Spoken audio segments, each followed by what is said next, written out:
Trade review. Number 3. The rules of trade review. All teams involved in the trade get a grade from S down to F with no pluses or minuses.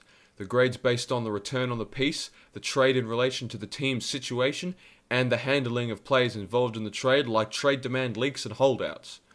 The Clippers have traded Tobias Harris, Boban Marjanovic, Mike Scott to Philadelphia for Landry, Shamet, Mike Muscala, Wilson Chandler, the Miami Heat's 2021 unprotected first-round pick, Philadelphia's 2020 first-round pick, and 2 second-round picks. I give the Clippers an A. Harris was an unrestricted free agent after this year, and although the Clippers had his bird rights, based on the Clippers' direction, they probably wouldn't have given him a 5-year max. He's 26 years old, and the Clippers' core is aiming towards being focused on players like Montrezl Harrell, Shai Gilgeous-Alexander, and the upcoming draft picks. Landry Shamet's a decent pickup, although I don't expect him to ever be more than a rotation piece. I hope he's good, though. Mike Muscala has already been traded again to the Lakers for Ivica Zubac, which I'll talk about in another trade review. I don't know why the Clippers took Wilson Chandler. He hasn't been all that productive for Philadelphia this season, so unless the Clippers were asked to take him on then, that doesn't make a whole lot of sense to me. The biggest holes in my opinion are the 2 first-round picks, especially the Miami one.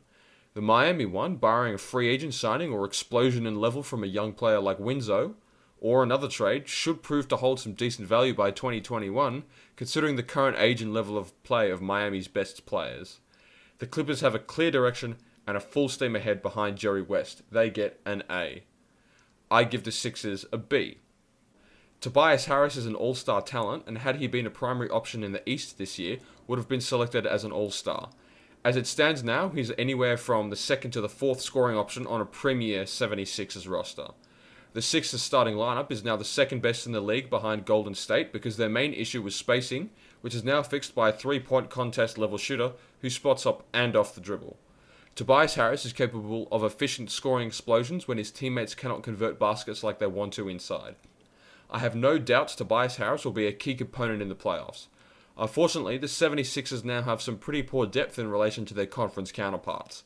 Their bench consists of mostly new recruits with the exception of Jonah Bolden, TJ McConnell, and the occasional appearance from Amir Johnson, only one of whom will probably see minutes in the playoffs.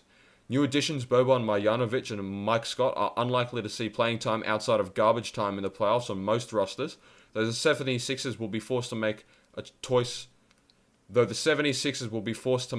choice of heavy starter minutes or running the risk of playing those two. As it stands, Philadelphia gets a B, although this is sure to be re-reviewed come the end of the postseason.